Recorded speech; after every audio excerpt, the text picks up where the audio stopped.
Which details show the impact of one thing on another? Now that you know how to identify the impact, you need to know how to prove it. First, you're going to have to identify details about the key event, and then describe what these details show. The question asks, which quote shows that the colonists' protests impacted Great Britain? That means first I'm going to have to find all details that talk to me about the colonists' protests.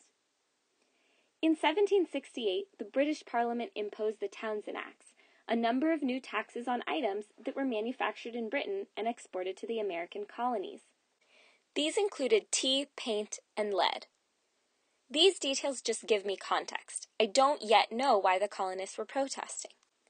American colonists vehemently opposed these new laws.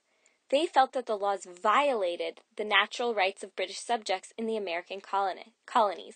The colonists began protesting. Okay, now I have details that help explain why the protests began. I'll start that sentence again. The colonists began protesting, and soon the situation in Boston grew so tense that the British had to bring in soldiers to maintain order. This tells me what happened after the protests, or what the effects of them were. I look back at the question.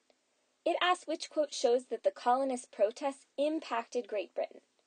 That means the detail has to be about the protests, and it has to show their effect on something else, on Great Britain. I know that the correct answer is choice D. The British had to bring in soldiers to maintain order. This is the detail that actually shows the effects of the protests. The others describe the cause of the protests, or don't describe the protests yet at all.